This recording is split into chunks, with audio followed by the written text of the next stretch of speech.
அமைச்சர்களே, எங்களை விட்டு செல்லும் கௌரவ எதிர்கட்சி தலைவர்கள், கௌரவ உறுப்பினர்களே, மற்ற உறுப்பினர்களும் போகும். அமைச்சர்களாகிய நாம் உரிய பயிற்சியுடன் இந்த பதவிக்கு வரவில்லை. சட்டங்கள் எமக்கு சாதகமாக இருந்ததில்லை. அரசியல் சூழல் எமக்கு சாதகமாக இருப்பதாக தெரியவில்லை. இருப்பினும் மக்களின் எதிர்பார்ப்பு எல்லை கடந்திருக்கின்றது.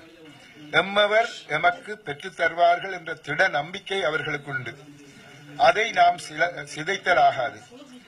எம் அமைச்சர்கள் குற்றங்கள் இழைத்தார்களா இல்லையா என்பது முக்கியமில்லை. சட்டப்படி அவை குற்றங்களா இல்லையா என்பது முக்கியமில்லை. அவை தண்டனைக்கு உட்படுத்தப்படக்கூடிய குற்றங்களா அல்லது வெறும் தவறுகளா என்பது கூட முக்கியமல்ல.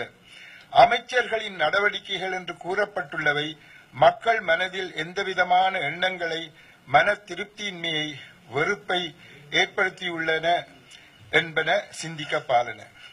அந்த வகையில் குறையோ நிறையோ, சரியோ பிழையோ ஒரு செயல்முறையின் ஊடாக நாங்கள் வந்துள்ளோம்.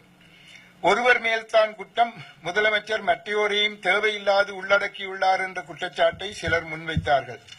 விசாரணை அறிக்கை அதற்கு விடை பகிர்ந்திருக்கின்றது. இவ்வாறான விடயங்களில் அரசியல் கலக்கப்பட்டமை வருத்தத்திற்குரியது. இது சம்பந்தமாக ஒரு விடயத்தை குறிப்பிட விரும்புகின்றேன். விசாரணை குழு முன் சமர்ப்பித்த குற்றச்சாட்டுகளுக்கு மேலதிகமாக முறைப்பாட்டாளர்கள் வராமையால் விடுவிக்கப்பட்டதாக கூறப்பட்ட அமைச்சர்களுக்கு எதிராக பல குற்றச்சாட்டுகள் அனுப்பி வைக்கப்பட்டுள்ளன. இன்று கூட இதற்கு மேல் மாண்புமிகு முதலமைச்சர் அவர்கள் இந்த அறிக்கை தொடர்பில் பேசுவதை ஆளுங்கட்சி உறுப்பினர் முதலமைச்சர் தானே கொஞ்சம் பொறுங்க, கொஞ்சம் பொறுங்க. ஏற்கனவே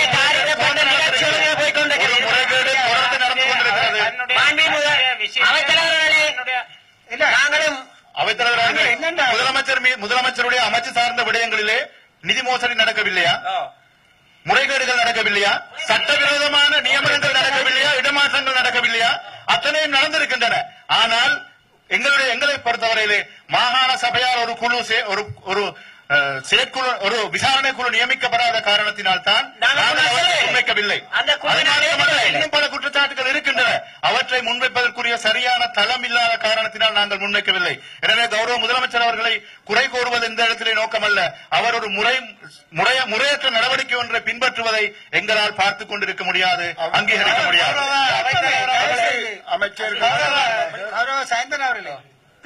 அவ்விரு அமைச்சர்கள் சம்பந்தமாக குற்றங்கள் நிரூபிக்கப்படும் முறைகேடு நடந்து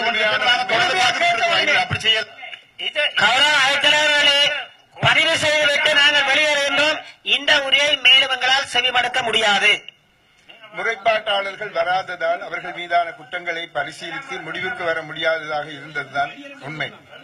முறைப்பாற்றல் ஒருவர் பகிரங்கமாகவே இந்த மன்றில் தான் விசாரணை தினமன்று போக முடியாமைக்கான காரணங்களை கூறினார். மீண்டும் விசாரணை நடந்தால் தன்னால் தனது குற்றச்சாட்டுகளை நிலைநாட்ட முடியும் என்றும் கூறினார். இரு அமைச்சர்களின் தன்னிலை விளக்கங்கள் எந்த அளவுக்கு மக்களின் நல்லெண்ணத்தை மீண்டும் நிலைநிறுத்துவன என்பது சர்ச்சைக்குரிய விடயம். ஆனால் கவனத்திற்கு எடுக்கப்பட வேண்டிய பல விடயங்கள் அவர்களால் முன்வைக்கப்பட்டுள்ளன.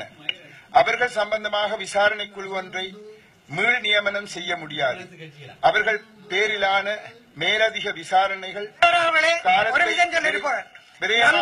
ஒரு ஆண்டி 4 மாதமாய் குயவனை வேண்டி கொண்டு வந்தார் தோண்டி அதை கூட்டாடி போட்டுடன் தாண்டி அவர்கள் பேரிலான மேலதிக விசாரணைகள் காலத்தை விரயமாக்கும் செயல்கள் எமக்கு இருக்கும் மிகுதி காலம் சொற்பமே.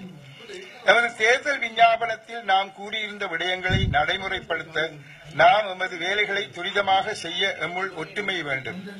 சுயநலம் மேலிட்டால் பொதுநலம் மறந்து போய்விடும். சில அமைச்சர்கள் எம்முடன் ஒத்துழைக்காது பிற நிகழ்ச்சி நிரல்களுக்கு ஏற்ப செயல்படுவது நன்கு புலனாகின்றது. அவர்களுக்கு மத்திய அரசாங்கமும் அங்குள்ள அமைச்சர்களும் கூடிய முக்கியத்துவம் பெற்றுவிட்டார்கள். அதனால் எம்மை தூஷிக்கவும் தயங்குகின்றார்கள் இல்லை. இது ஒற்றுமையை வளர்க்காது, ஒத்துழைப்பின்மையையே வலியுறுத்தும். அமைச்சர்கள் ஐவரும் ஒருமித்து வெளிப்படை தன்மையுடனும் பொறுப்புடனும் முன் சென்றால்தான் மக்கள் பயனடைவார்கள். நாம் ஒருவரோடு ஒருவர் ஒத்துழையாது செயல்படுவது எமது மக்களுக்கு நாம் செய்யும் துரோகமாகும்.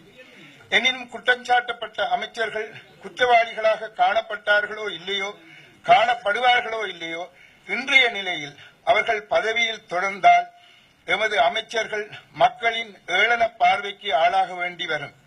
அவர்களின் கீழ் பணிபுரியும் அலுவலர்களின் விமர்சனங்களுக்கு ஆளாக நேரிடும். அதுதான் யதார்த்தம்.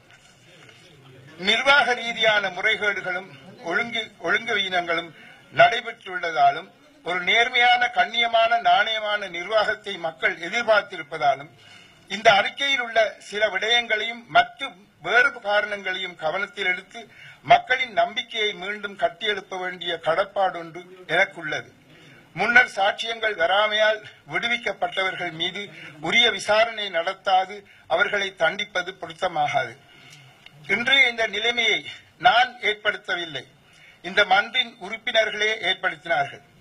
சில உறுப்பினர்கள் என் சார்பானவர் என்று அடையாளப்படுத்தப்பட்ட ஒரு அமைச்சரை மட்டும் வெளியேற்ற முற்பட்டு அவர்களின் மதிப்புக்குரிய இன்னொருவரையும் பதவி இறக்கும் நிலைக்கு கொண்டு வந்துள்ளார்கள். எமது வெளிப்படையான செயற்பாடுகள் சகலதையும் மக்கள் முன்னிலையில் எடுத்துச் சென்று விட்டன. இது எமக்கு ஒரு பாடமாக அமைய வேண்டும். குற்றங்கள் என கூறப்பட்டவற்றை என்னிடம் தனிப்பட்ட முறையில் கூறியிருந்தால் அவை பற்றி உரிய விசாரணை செய்து நடவடிக்கைகள் எடுத்திருப்பேன்.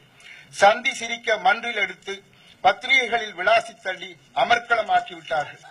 இப்பொழுது ஏன் தான் இவ்வாறு செய்தோம் என்று அல்லற்படுகின்றார்கள். அமைச்சர்களின் மனங்களையும் புண்படுத்தியுள்ளார்கள். இவ்வாறான புகார்கள் இனியாவது ரகசியமாக நமக்கு தெரியப்படுத்தப்பட்டால் உரிய நடவடிக்கைகளை நாம் எடுப்போம். பண்டோராவின் பெட்டியை திறக்காதீர்கள் என்றார்கள், திறந்தார்கள். அத்துடன் வேண்டத்தகாத பலவும் வெளியே வந்துவிட்டன. அதுபோல் இதுவரை நடைபெற்ற செயல்பாடுகள் யாவும் எம் எல்லோருக்கும் பாடமாக அமையட்டும். தனிப்பட்ட குரோதங்களுக்கும் பதவி ஆசைக்கும் பேராசைக்கும் எம்மை அடிமைப்படுத்திக் கொண்டால் வரக்கூடிய விளைவுகளுக்கு எங்கள் எல்லோரதும் இதுவரையான நடவடிக்கைகள் சாட்சியமாக அமைகின்றன. வேறெங்கோ இருப்பவரின் பதவி ஆசையானது எம்முள் சிலரை வழிநடத்தி கொண்டிருக்கின்றதோ என்றும் எண்ண வேண்டியுள்ளது. மக்கள் எமது வேலைகளை துரித கதியில் நிறைவேற்ற வேண்டும் என்று எதிர்பார்க்கின்றார்கள். அவற்றை நேர்மையுடனும் பொறுப்புடனும் வெளிப்படை தன்மையுடனும் செய்ய வேண்டும் என்றும் எதிர்பார்க்கின்றார்கள். இந்த நிலையில் இம்மன்றின் 16 உறுப்பினர்கள் அமைச்சரவை மாற்றம் கோரி சென்ற வருடம் மார்ச் மாதம் ஒரு மனு செய்திருந்தார்கள். எந்தவித குறைகளும் கூறப்படாமல் எவ்வாறு அதனை நடைமுறைப்படுத்துவது என்று நான் அவர்கள் கோரிக்கைகள் சம்பந்தமாக நடவடிக்கை எடுக்க தாமதித்தேன்.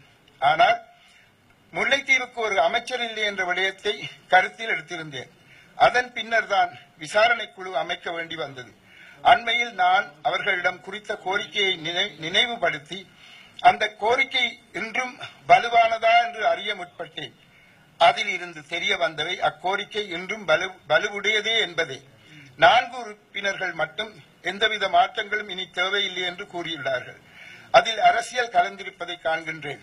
எனவே எல்லோரையும் மாற்ற வேண்டும் என்று சென்ற வருடம் கேட்டவர்கள் இன்று ஒருவரையும் மாற்ற தேவையில்லை என்கின்றார்கள். மாற்றக் கோரும் கோரிக்கை என் முன் கிடப்பில் இப்போது உள்ளது. மற்றவர்கள் போனால் முதலமைச்சரும் வெளியேற வேண்டும் என்ற கோரிக்கை இப்பொழுது சிலர் மத்தியில் நடைமுறை செல்வாக்கு பெற்று வருகின்றது.